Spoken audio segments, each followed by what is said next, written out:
Here. Good morning to everyone, to all 84 participants this morning. So happy to see you on this virtual gathering around Peter, his music, and his wisdom. Welcome to everyone, and we'll do some announcements at the end, but Peter, the floor is yours. Okay. Well, good morning, everybody. Thank you, Simona, behind the scenes there. She's the wizard behind the curtain. I'm just the front guy here. And there are some wonderful other people behind the scenes making this happen. Thanks again to everybody at San Diego Oasis. And thank you to all of you who are joining us this morning for this free webinar. We just wanted to stay connected with you here at Oasis. I miss y'all terribly. I miss our series of 2-hour-long lecture talks. We're not exactly up to that yet, but it was Simona's idea that, hey, Peter, why don't you put something together? So we'll call it Friday Reflections, and we'll come on every Friday for 15, 20 minutes, and we'll talk more about that later. And just embrace this new reality where we are learning to use our devices, our phones, our tablets, our laptops in these newfangled ways. There's a cool word the youngins don't know, huh? Newfangled. And we're making the best of it. And I'm learning how to be an online instructor at Southwestern College. You're learning how to connect to friends and family through these digital portals like Zoom. So thanks for your perseverance and your persistence and your patience in making this work and joining us together here this morning. So today I wanted to think about what I often think about in my line of work. You know, as some of you know, by day, I'm a philosophy professor. I teach mostly world religions and Asian philosophy and world mythology. And I often turn to those ancient wisdom traditions in times like these, right? In difficult times. And I'm thinking today about the dance of Shiva. Shiva, the Hindu god. I have a little statue of Shiva right here. You've probably seen him before. He is often depicted this way in a circle of fire, dancing up on one foot and throwing his 4 arms around. It's an amazing divinity. And so in Hinduism, in devotional Hinduism, there are of course thousands and thousands of gods and goddesses, but at the top of the pantheon are these 3 principal deities: Brahma, Vishnu, and Shiva. And Brahma is charged with the task of creating the world, building worlds, and that's what he in fact does. And then after that is Vishnu, who is probably the most important of the 3. He is charged with the sustenance, the moment-to-moment maintenance of the created world.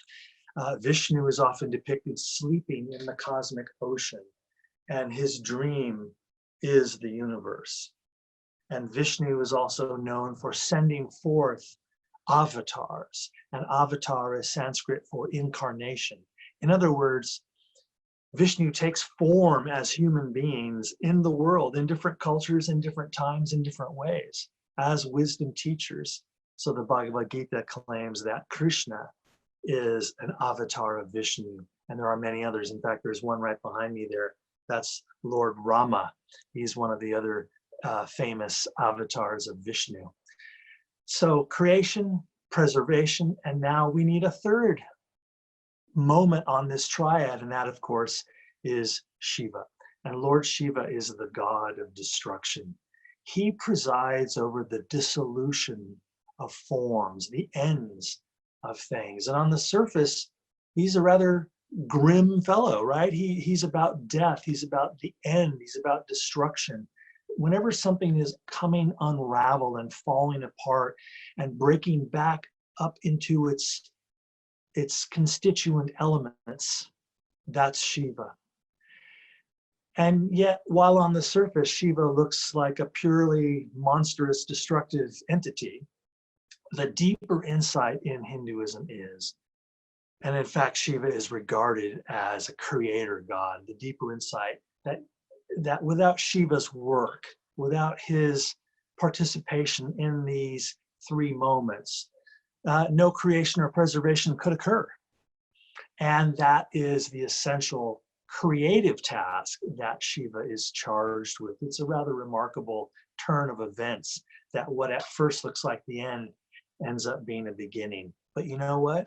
The moment we hear those words, you and I check back in our life story and our lived experience, and we verify that there in the court of our own autonomy, in the lived disasters that we've had to navigate in our lives, the loss of a marriage, the loss of a loved one, the loss of a way of life, of a career, of a home.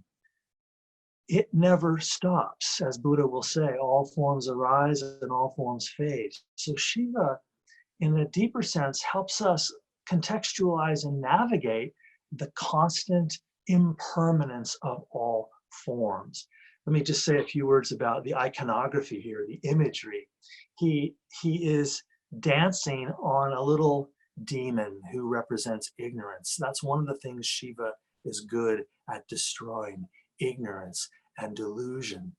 And then you see again, he's surrounded by a ring of fire, and in his upper left hand, he has a flame which will consume all forms. But in his upper right hand, he has a drum which keeps time and carries us through the becoming and begoing of our life. With his other two hands, he's got 4 arms, right? With his other 2 hands, you can't quite see it here. This is a very small Shiva. With his other 2 hands, he's making mudras, or hand signs, like ASL, like American Sign Language. And the 2 hand signs that Shiva is signaling to us with, say, roughly, one of them says, don't be afraid, fear not, is how Jesus puts it in the Gospels many, many times. Come out of your anxiety. Boy, is that a timely bit of wisdom today. So many of us, me included, are tight in the chest, worried, not sleeping so good, wondering where this is all going, how it's going to end, who's going to be left standing, and in what form. I mean, it's pretty terrifying, really. Despite all the funny memes and brave faces we keep showing each other, this is scary.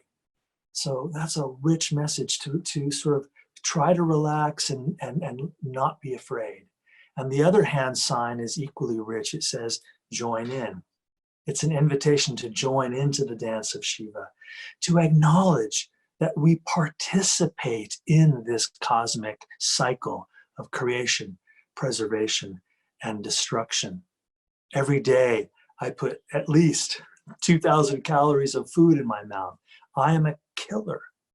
To be a biological being is to be a destroyer. All food is made of previously living things. Now, you and I all draw the line in different places on the omnivore to vegan spectrum, but it's all life. And we didn't design this system, but we are compelled by our natures to consume living things. When you apply for a job, you got the job, 200 people did not. I tell my students at Southwestern College who are applying for entrance to San Diego State this coming fall, they're going to get 40,000 applications for entrance into SDSU this fall, and they're only going to be able to take 5,000-6,000. 35,000 students will fall on the battlefield, so to speak. And you want to win, you want to get in. And so our success, our privilege, our abundance is all built on the backs of those who did not receive the benefits that we received. And we humbly and compassionately and in the consciousness of gratitude acknowledge that we are the recipient of great abundance, and yet all around us there is birthing and dying. And in times of pandemic, it becomes horrifically, intimately clear. The suffering comes right to the surface. I'm thinking of sequoias. I have, in fact, let me grab it real quick. I have a sequoia pine cone, so to speak. They're not very big, Now, I'm not supposed to have this. I stole this from a sequoia grove up in Yosemite National Park after reading the signs explicitly not to take it. But it was for educational purposes, and there were like 1 million of them on the ground. But there's something fascinating about the sequoia cone.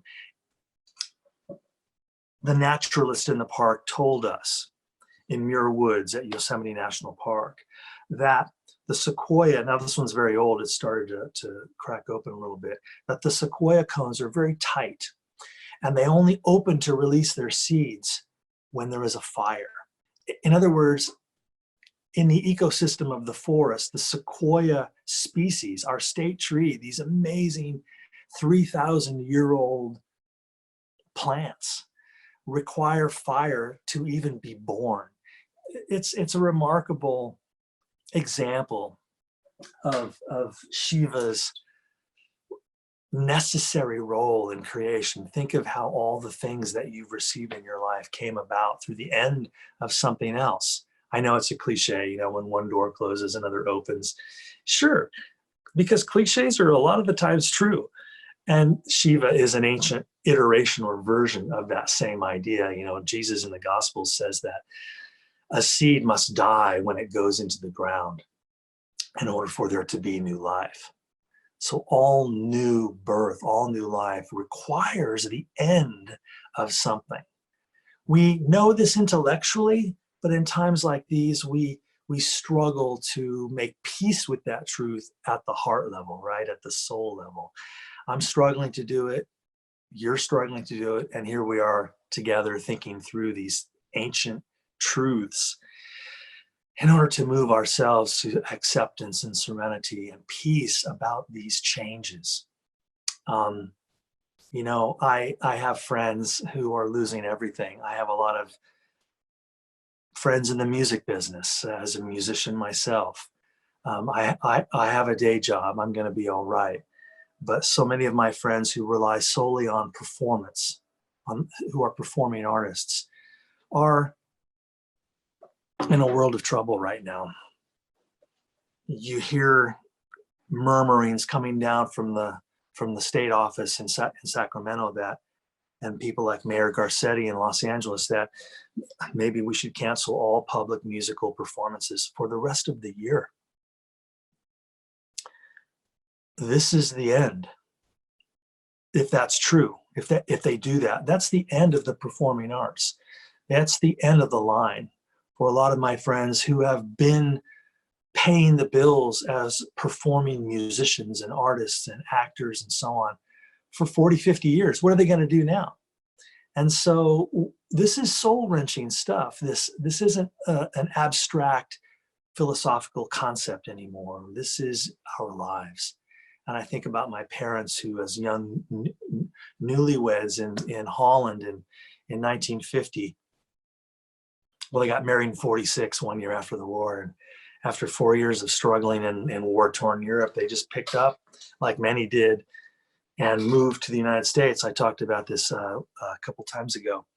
You know, that's sometimes what it takes, to literally let go of your old life in order to embrace your new life. You can't swim across the swimming pool until you let go of the rail you're holding onto and head out into deep water. And have faith, have trust that the universe is going to support you, that you're going to be able to find that distant shore. So I thought of a poem the other day that I wanted to share with you, because spring really is also the result of all of these seeds, right? The only reason the flowers are blooming outside in our neighborhood right now is because of the decaying matter in the soil, because of all those seeds who went into the ground and quote unquote died in order for those new crop of poppies to come up. So my poem is called Spring Doesn't Ask. Spring doesn't ask if it's okay to come out now. Spring doesn't wonder if its works will be in vain.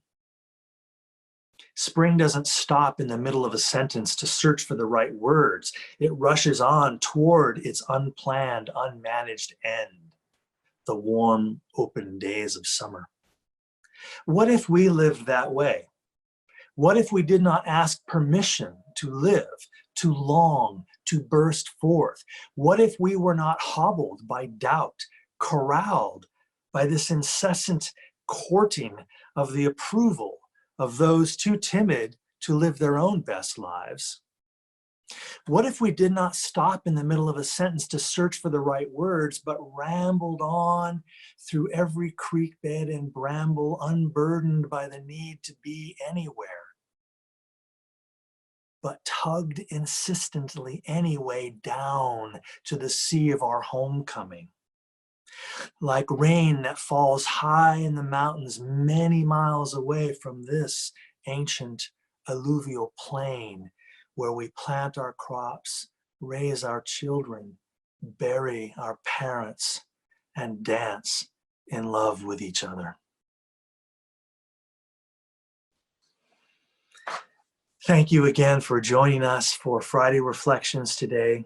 Before we sign off this morning, my friends, and I again appreciate so much that all of you found your way to this meeting. I'm seeing some messages go across. Some people were in another meeting. Look, we're all learning how to Zoom better and communicate better through the channels that we have left, namely email and texting and all that stuff. So we promise that things will settle down and we will start to have more simplicity and more clarity about how we pull these Zoom meetings together. Thank you, though, for all of us who found us. We are recording this and we will post it on YouTube. So everyone, regardless of whether you missed the whole damn thing or whether you checked in late, you'll be able to experience this whole thing once we get it up on YouTube later today or maybe tomorrow. But before I sign off, we want to do something new this week. We want to take up a poll, and this is going to be very simple. In a moment, I'm going to toss it back to our host, Simona, who you all know, the director of Oasis, and she is going to put a poll up on the screen. And if you're on an iPhone like me, you can just answer the question by tapping the screen, or if you're on a laptop, use your mouse. So I'm going to turn it over to Simona. We're going to take a half minute or a minute or so, whatever it takes to do this poll. There it is. So I'll be quiet and play a little guitar. You guys answer those questions if you could. It would really help us know which direction to go in. And when we're done with the poll, the results of the poll are also going to show up on the screen, and then I'll come back in with a closing remark.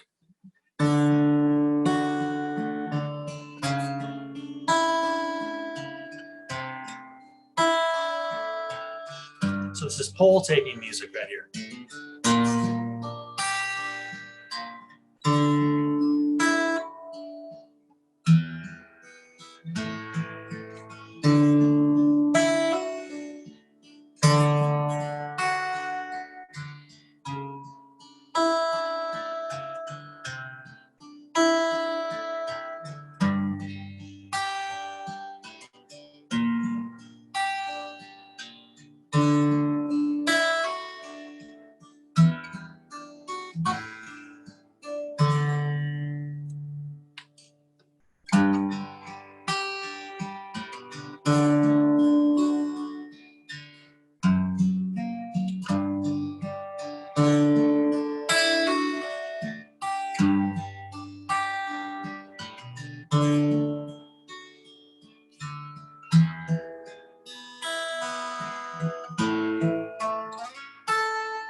Hey, it looks like the poll results are in. Thank you all so much for doing that. It really helps us hear from you and get engagement from you and figure out what to do next and how to construct the best kind of programs that people really want. So this is fabulous. I'm looking at the results, maybe you are too. So over half of you are looking for maybe a 30-minute session. So we can easily do that.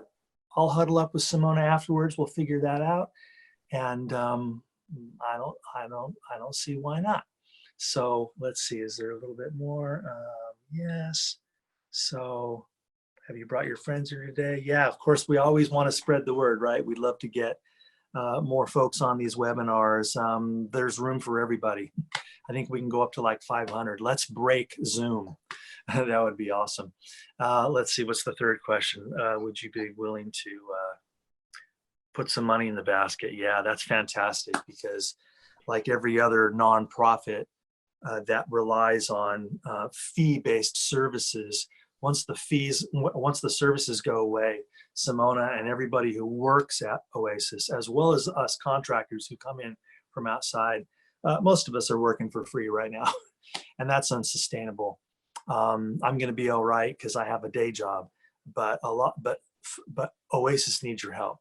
And so if you could go to the Oasis website and make a donation after this, that would be great. All right, I'm going to close my poll results and just say a couple last things. Thank you again, and let's look forward to next Friday, Friday Reflections. And we're going to go all the way through the end of May now. We've decided to extend, so I'm going to be with you every Friday at 10 o'clock for it looks like maybe 30 minutes next time and going forth. Thanks for helping us with the poll. Thanks in advance for any financial grace you care to show us on the Oasis website. Just go there and they'll help you figure that out. And it is a pleasure to be able to connect with you, even in these short kind of one-way street ways. Next Friday, our theme will be letting go. And no, I won't sing the song from Frozen, but that is an important idea for us all to kind of reflect on in these difficult times. Thank you again, my friends. See you on the other side. And I'd love to make a quick announcement before we end this meeting. Thank you, Peter. Thank you to all who have tuned in and spent a little time with us. A couple quick announcements. We did, as Peter mentioned, we are learning as we go along. So today we tried a different Zoom format. There's a myriad of ways we can do these online happenings, classes, check-ins, beings together. So today we actually tried a new format, and some of you I see chatting and raising your hand. So I believe this went really well because we didn't have a lot of noises that we typically have in a Zoom meeting. So this new webinar format allows us to chat quietly while typing without interrupting Peter. We also have tried the polling right here with you live, and we all saw what you are thinking and what you're wanting. So that is really helpful as well. It also allows us to add more people. This webinar format allows us to invite 500 people. So please tell your friends about joining us. It sounds like Peter's willing to go a little longer. We'll try to make you happy. We'll try to stay together and inspired together. One last thing I will say, as Oasis, we do need to communicate a lot as we're trying new things and confirming things. So some of you ended in the wrong space this morning and finally found us. The only way Oasis staff can tell you the most up-to-date information, send you a reminder, is if you do become an Oasis member, which costs nothing.